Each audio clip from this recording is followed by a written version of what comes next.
السلام عليكم. اسمحوا لي العربية ديالي شوية ضعيفة. لا بس الفكر خصو فوكابولير صحيح ماشي. Donc je vais parler en français et puis j'essaierai de lancer quelques mots en arabe comme repère. Et si vous avez des questions, vous pouvez toujours me poser, puis on essaiera de trouver un terrain d'entente. Voilà. D'accord, voilà. S'il y a un problème, voilà. Donc, la nation arabe traverse depuis des décennies une situation très difficile, très compliquée. Les plus âgés se rappellent les années 50 et 60, lorsque on écoutait Kalsoum Sawt al-Arab min al-Qaïra, et on rêvait d'unité, d'indépendance et d'anti-impérialisme. Et malheureusement, la création de l'État sioniste a brisé ce rêve. Je ne vais pas faire l'historique, mais si on part de cet idéal et on voit ce qui se passe aujourd'hui, c'est une catastrophe. Il n'y a pas d'autre mot. Des grands pays ont été détruits, qui ont essayé de développer un nationalisme arabe avec l'éducation, la santé, ont été détruits, et d'autres ont été rendus quasiment esclaves ou dépendants de l'impérialisme. Qui résiste aujourd'hui? Aujourd'hui, le point qui mettait ensemble le monde arabe, qui le mobilisait, c'est-à-dire la Palestine, est en train d'être avalé par le plan Trump, c'est-à-dire réduite à une réserve, comme les Indiens d'Amérique. C'est une réserve de main-d'œuvre qui construit en Palestine occupée, qui construit les immeubles des colons. Ce sont les ouvriers palestiniens qui travaillent dans les usines des colons. Ce sont les ouvriers palestiniens. Et malgré tout, on leur promet un État dans 4 ans, mais cet État ne verra jamais le jour. Et s'il voyait le jour, ce serait comme un protectorat, comme le protectorat marocain de l'IM français. Donc, et le mouchkiloua, c'est que le sionisme, il est très malin. Il est le génie du mal, comme je dis parfois, mais ils sont très forts et très malins. Donc, ils avancent, maintenant, dans le Maghreb, ils avancent, comme on dit, masqués. C'est-à-dire, les sionistes arrivent au Maroc et ils disent « Nous voulons parler de paix. Vous n'aimez pas Netanyahou? On va vous envoyer Tzipi Livni. » Elle parle d'un État palestinien. Mais c'est exactement la même chose. Ce sont des gens, les sionistes, par définition.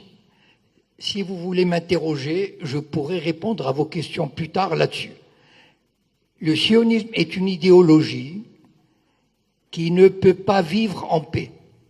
C'est une idéologie de guerre, de violence, de domination. Et en plus, il déteste les musulmans et les arabes.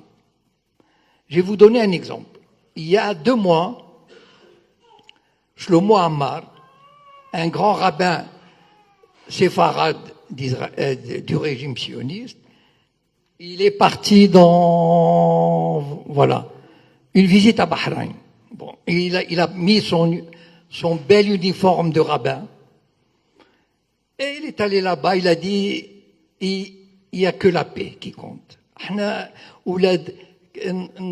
Comment dire, on croit en Dieu, donc on croit en la paix. Mais comment ça se fait que personne ne lui a répondu? Celui qui est venu avant, le Rav Ovadia Yosef. Vous pouvez aller sur Google, vous tapez le Rav Ovadia Yosef. C'était un grand rabbin, spirituel, avec un bel kaftan dial rabbin. Et tous les samedis soirs, il faisait darsa.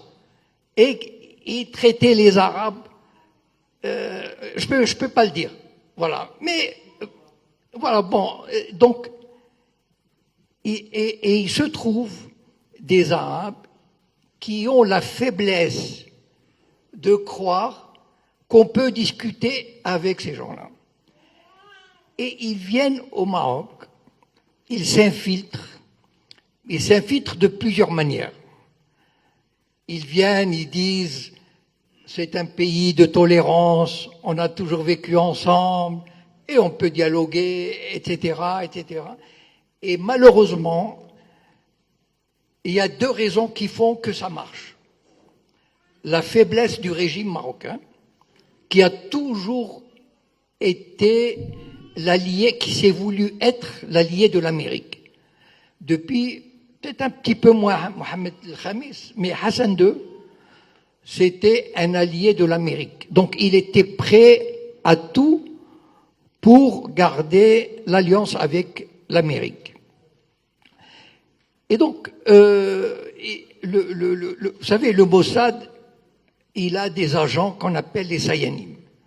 Je crois que Ahmed pourra dire quelques mots sur le livre qu'on est en train de traduire en arabe sur Rabi' al-Sayanim. Bon. Donc il pourra vous dire quelques mots. Et ils sont des dizaines de milliers à travailler pour le Mossad. Et un d'eux, certainement, j'ai fait une vidéo, on peut y aller la voir, sur André Azoulay, l'agent du Mossad. Quel était le travail d'André Azoulay depuis 40 ans? André Azoulay, le conseiller du roi. Bon.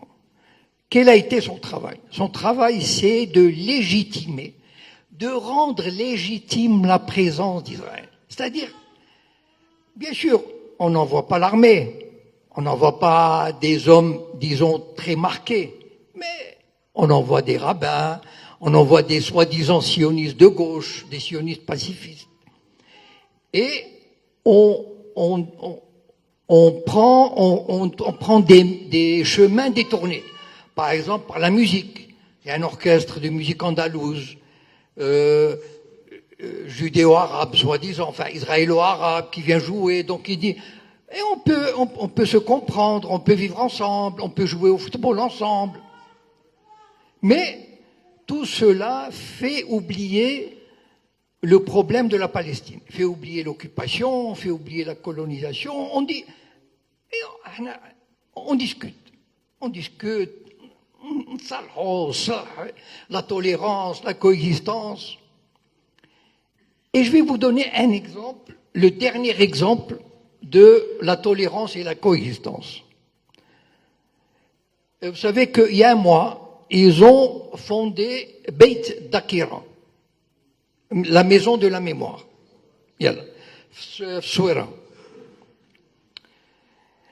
Et je vais vous dire, témoigne d'une période où islam et judaïsme ont eu une proximité, une complicité et une intimité exceptionnelles. C'est de la propagande. Et vous savez pourquoi c'est de la propagande? Il y avait 300 000 juifs au Maghreb. 300 000. À peu près, hein, parce que à l'époque, ma canjadna le livret de famille ou d'akshir. Bon, bouim.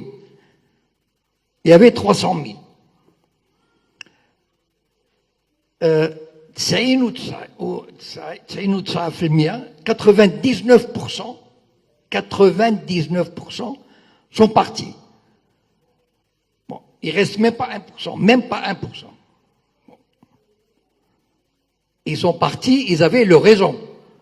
Je veux dire que quand une minorité aussi importante quitte un pays, c'est qu'ils avaient des raisons, ou alors stau. Or, comme les Juifs, c'est pas des fous, donc ils avaient des raisons. Bon. Alors, la coexistence dont ils parlent, c'est pas vrai. C'est de la propagande. Et je vais vous dire pourquoi c'est de la propagande.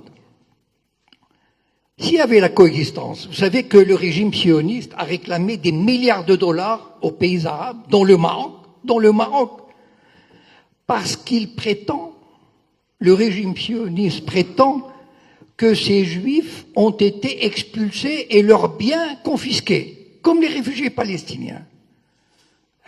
Si on avait vécu en harmonie, vous venez après réclamer des milliards, parce que c'est pas vrai. Moi j'ai vu les juifs partir, ils ont vendu leurs maisons, leurs magasins, ils ont même emmené leurs meubles. Chez moi, mes parents, ils ont retrouvé leurs meubles là-bas. Donc c'est pas... Voilà. Mais voilà la propagande, comment elle s'insinue pour faire croire à un passé mythique de coexistence qui n'existait pas. C'est pas qu'on a mal vécu, on a globalement bien vécu. Mais il y avait des problèmes, et j'ai pas du tout l'intention d'en parler parce que c'est pas le sujet. Mais le grand révolutionnaire Lénine, il disait les faits sont têtus, c'est-à-dire les faits, comment on dit les faits, voilà, ils sont têtus. Si les Juifs sont partis à 99%, c'est qu'ils avaient un problème. Donc cette histoire d'entente, d'harmonie ne sert, à quoi elle sert?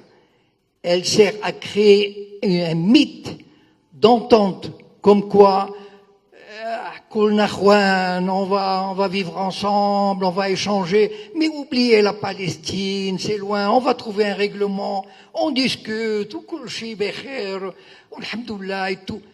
Voilà la propagande sioniste, dans le piège sioniste dans lequel il ne faut pas tomber.